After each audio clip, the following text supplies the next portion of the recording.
یہ جو صدقے کے بکرے پورے سال چلتے ہیں یہ بدعت ہے، اس کو ختم کریں، اس پہ کوئی ثواب نہیں ہے، گناہ ہے الٹا۔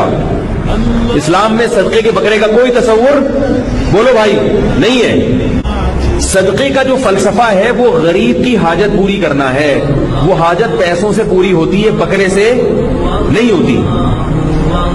اب 20,000 کا ایک بکرا آپ غریب کو لے کے دیں، وہ کہے گا بکرے کے بجائے مجھے 20,000 کیش دے دیتے، لیکن آپ بکرا ہی کاٹ کے دے رہے ہو، اس کا مطلب ہے آپ کا یہ نظریہ ہے کہ بکرا کٹنے سے بلائیں دور ہوتی ہیں، یہ نظریہ غلط ہے۔ دیکھیے، سب سے پہلی بات تو یہ ہے کہ کسی کو اس طرح نہیں کہنا چاہیے کہ حدیث میں ایسا نہیں ہے۔ کہیں بھی نہیں ملتا کسی صحابی نے بکرا کاٹا ہو صدقے میں، کہیں بھی نہیں ملتا کسی صحابی نے بکرا کاٹا ہو صدقے میں، بلکہ یوں کہا جائے کہ مجھے وہ روایت نہیں ملی، اس لیے کہ حدیث میں ایسا نہیں ہے کہنے سے کیا ہوگا کہ جیسے امام احمد بن حنبل رحمۃ اللہ علیہ کو تقریباً 10 لاکھ روایتیں یاد تھی، تو یہ مطلب ہوا کہ ہم نے تمام کی تمام روایتیں پڑھ لی ہے اور ہمیں کہیں نہیں ملی۔ تو ایسا نہیں، بلکہ یوں کہنا چاہیے جہاں تک میری نظر پڑی ہے مجھے نظر نہیں آئی، تو اس میں سیفٹی بھی ہے کہ ہم نے کسی حدیث کا انکار نہیں کیا۔ دیکھیے، آئیے حدیث پاک سے ہم صدقے میں گوشت کا تذکرہ بخاری شریف اور دیگر کتب احادیث سے پیش کرتے ہیں۔ نبی پاک صلی اللہ تعالی علیہ وسلم کی ایک خادمہ تھی حضرت بریرہ رضی اللہ تعالی عنہ، ان کے پاس صدقے کا گوشت آیا، حدیث پاک میں لحم کا تذکرہ ہے، گوشت آیا اور نبی پاک صلی اللہ تعالی علیہ وسلم نے اس طرح کچھ فرمایا کہ یہ تمہارے لیے صدقہ ہے اور تمہاری طرف سے مجھے ملنا یہ ہدیہ ہے۔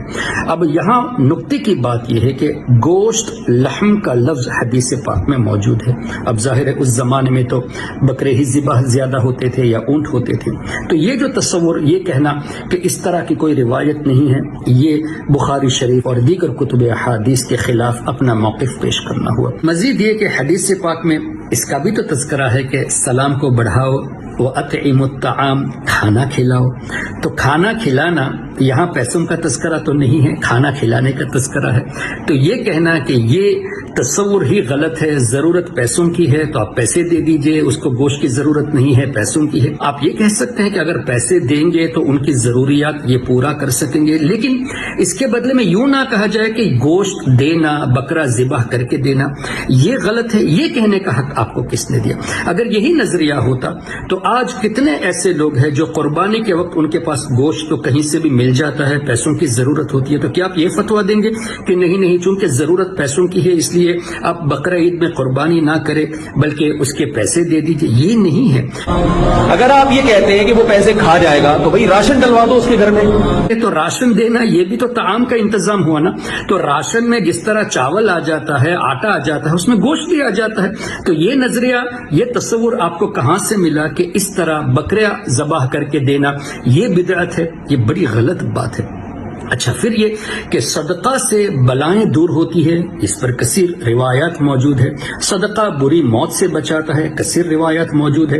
اور اس زمانے میں جانور یہ ایسٹ ہوتے تھے، تو جن کے پاس جانور ہوتے ہیں، بکرے ہوتے، اونٹ ہوتے، وہ اگر اس میں سے صدقہ کرتے تو ان کے لیے دفع بلا کا وہ ذریعہ بنتا۔ تو جب ایسا واضح ہے تو آپ ہوتے کون ہیں اس طرح کہنے والے کہ نہیں بکرا دینے سے بلائیں نہیں ٹلتی؟ اس کا مطلب ہے آپ کا یہ نظریہ ہے کہ بکرا کٹنے سے بلائیں دور ہوتی ہیں، یہ نظریہ غلط ہے۔ جبکہ مطلقاً نبی پاک صلی اللہ علیہ وسلم نے صدقہ دینے سے بلائیں ٹلتی ہے فرما دیا، تو اس پر ریسٹرکشن کرنے والے آپ کون ہوتے ہو؟ اگر یہی بات ہے تو آپ کو سب سے پہلے ثابت کرنا چاہیے کہ نبی پاک صلی اللہ علیہ وسلم کے زمانے میں پیسے دیے جاتے تھے۔ پھر مزید اس میں جہالت پہ جہالت، وہ یہ کہ یہ کہنا، یہ بات یاد رکھو، جانور کاٹنا صرف بقرعید میں اور عقیقے میں اور مینا میں جو دم واجب ہوتا ہے اس میں عبادت ہے، اس کے علاوہ جانور کاٹنا عبادت نہیں ہے۔ اس طرح کا تصور دینا یہ بھی حدیث پاک کے خلاف ہو جائے گا، اس لیے کہ حدیث پاک میں واضح طور سے موجود ہے، بخاری شریف میں بھی ہے، دیگر کتب احادیث میں بھی ہے کہ نبی پاک صلی اللہ تعالی علیہ وسلم نے کئی مرتبہ بقرہ ذبح کیا اور سیدہ خدیجۃ الکبریٰ رضی اللہ تعالی عنہا کی سہیلیوں کو بھیجا کرتے تھے۔ تو وہاں کیا آپ یہ ثابت کر سکتے ہیں کہ وہ بقرہ عید کا ہی موقع تھا یا عقیقے کا ہی موقع تھا؟